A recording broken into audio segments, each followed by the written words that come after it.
Números do IBGE mostram que a quantidade de idosos vai crescer de maneira muito rápida nos próximos anos. Para você ter uma ideia desse avanço, em 2050 o idoso brasileiro vai estar aí atingindo uma expectativa de vida de 82 anos de idade. Um número comparado hoje a países como Islândia, China e Japão.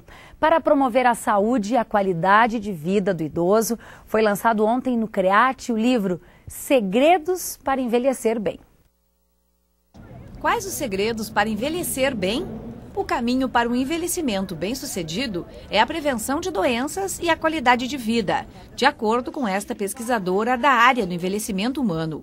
As alterações normais do processo de envelhecimento e as orientações de como envelhecer com qualidade de vida estão reunidas no livro da professora Lia Mara, doutora em gerontologia biomédica, dá dicas simples, mas importantes, como praticar atividade física regularmente, ter uma alimentação adequada e prevenir doenças. Cada um necessita de um número de horas para dormir, para que o corpo se mantenha relaxado. Nós precisamos trabalhar a memória. A memória, ela também, de alguma forma, se altera com esse processo e a gente tem uma tendência maior a esquecer coisas com frequência. Não ingerir bebidas alcoólicas, não ser fumante. A gente vê que lá nos idosos não é tão alto o índice, né, de ingestão de bebida alcoólica e de fumo, mas em contrapartida, tem muitas pessoas que foram usuários em idades mais jovens, né, e que depois estão colhendo isso como alteração mais tardia. Ter lazer. O lançamento da obra Segredos para Envelhecer Bem foi realizado no CREAT. A palestra sobre o assunto já foi feita para públicos de diversas idades em instituições e empresas de municípios da região. A gente é meio desligado em muitas coisas, né?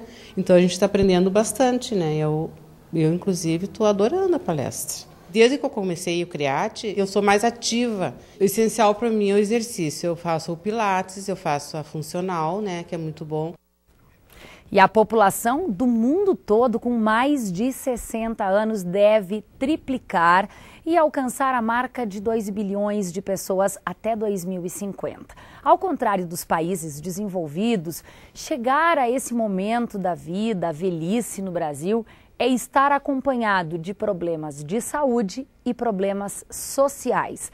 Bom, a UPF promove esta semana um seminário sobre a atenção ao idoso. E para falar um pouquinho mais sobre esse tema tão importante, nós convidamos a coordenadora do evento, a professora Ana Maria Migot, que é doutora na área da saúde. Professora, sempre muito bem-vinda aqui ao UPF TV.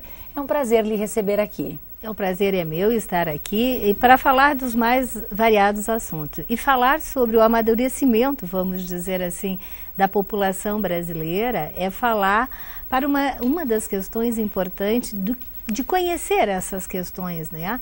E sobre vários aspectos. Normalmente a gente fala, né, Thaís, sobre as questões de saúde, as doenças que mais acometem as pessoas, enfim. Mas para além dessas questões, o cuidado, o conhecimento, a reflexão sobre o idoso também tem que passar por algumas vertentes, em especiais as questões psicoafetivas e a espiritualidade. Afinal de contas, viver bem passa por essas questões, né? Falar sobre as questões da sexualidade, do casamento, da espiritualidade, né? Isso são questões que muitas vezes não perpassavam o banco da escola e muito menos, vamos dizer assim, os laboratórios da ciência, né? Bom, o país vai ter que mudar, as políticas sociais vão ter que mudar para atender essa população. Porém, ainda podemos dizer, professora Ana, que o Brasil é um país de jovens? Ainda somos um país de jovens, né?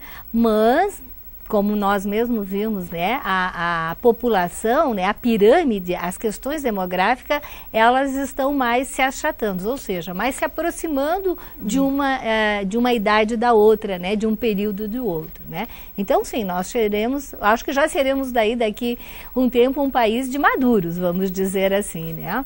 E que isso, por um lado, é muito bom, no sentido da sabedoria, do conhecimento, mas sim, as políticas públicas, as políticas de saúde terão que mudar, então, no nosso país. Nunca esquecendo também as crianças, os adolescentes, nós mesmos, os adultos jovens, né?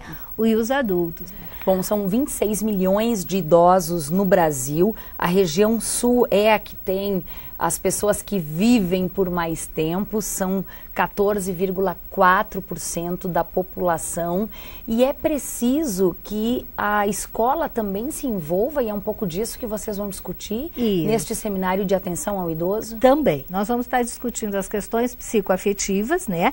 Ou seja, e as questões da religiosidade. Conhecer e estudar a velhice, ela é para além das questões do adulto. Começa na criança, começa na família, começa a importância do papel do idoso na família, né? Eu vou me permitir falar um pouquinho. Eu tenho uma mãe com quase 90 anos, 95 anos, e é um prazer conversar com ela, estar, né, a matriarca da família, as questões de estar aí, e que muitas vezes, às vezes, a gente até fala na família que ela está até melhor do que nós, nesse momento em que ela pode, então, estar desfrutando a vida. Mas esse caso é uma exceção. Nem todos os idosos, ou boa parte deles, não está bem assim. Perfeitamente. Por quê? Cuidar do idoso, né, é uma coisa que requer conhecimento da família, entendimento da família, conhecimento dos profissionais de saúde, preparar um plano, vamos dizer, terapêutico desse cuidado e olhar outras formas, né? No país, por exemplo, as instituições de longa permanência, de um tempo para cá, e eu diria isso no máximo há 10 anos, é que está sendo visto com bons olhos, inclusive às vezes no cuidado para essa longevidade que esse idoso precisa sim de um cuidado mais em saúde, de um cuidado profissional. Pro, só para lhe interromper bem rapidinho, a gente viu aí o lançamento do livro, né, Como Envelhecer Bem. Na sua opinião, pelos seus estudos e pesquisas na sua área, qual é a resposta para essa pergunta, como envelhecer bem? É uma resposta com bastante, assim, condições de a gente poder dizer, de muitos fatores, mas com certeza eu não deixaria de colocar as questões psicoafetivas de espiritualidade, em especiais a sexualidade, né? Veja, é difícil a gente falar sobre sexualidade para o jovem, para o adulto, para o adolescente. Agora imagine falar sexualidade de uma mãe de 70, 80 anos, uma senhora viúva, de um senhor viúvo, né? Então ainda a gente tem muitos tabus em relação a isso. Mas as relações psicoafetivas e espiritualidade é uma forma de viver bem, né? Fazer a sua oração, falar sobre essas questões de fraternidade, de solidariedade, falar do prazer que se tem mesmo com o corpo envelhecido, né? De reconhecer o afeto, o carinho, o abraço. Como que se dá o namoro entre os idosos, né? A gente fala muito bem como se dá o namoro entre os adolescentes. Fizemos campanhas, mas eu acho que, Thaís, você não viu em nenhum momento uma campanha sobre a sexualidade do idoso. Há um grande índice de AIDS também nessa população. Verdade, até porque o idoso ele se tornou mais independente, mais liberto, mais longevo e, como consequência, se permitiu viver mais, né? E nem sempre o viver mais e de uma forma mais liberta, às vezes, é saudável. Então, precisamos ter algumas questões em relação a isso. E também é um dos objetos e focos desse seminário. Pois é, falamos sobre tudo, agora tem o serviço do seminário. Quinta-feira, dia 2, na Faculdade de Odontologia. Isso. Quem quiser ainda pode se inscrever? Pode. Nós estamos assim com quase as inscrições completas, mas ainda há tempo. Acessem o site da UPF, eventos, o link está lá, né? É um seminário que ele visa congregar as 3 áreas, ensino, pesquisa e extensão da universidade, onde nós teremos, então, os alunos que fazem o mestrado, o público-alvo, os alunos que fazem a residência, os alunos de um aperfeiçoamento de um curso na área do idoso e também toda a população da universidade e até, eu diria, a população em geral que queira conhecer, refletir e pensar sobre a saúde do idoso. E até aquele familiar que tem um idoso em casa, que tem curiosidades, venha, porque muitas vezes a família se desestrutura ou se desorganiza quando a idade avançada começa a chegar em casa, né?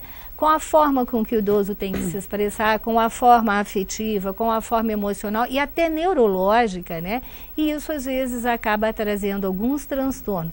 Muitas vezes positivos, outras vezes nem tanto, né, Bom, Thaís? o convite está feito, não é, professora? Obrigada pelas informações. Eu que agradeço essa oportunidade. Lembrando que amanhã é o Dia do Idoso e o evento acontece, então, na quinta-feira.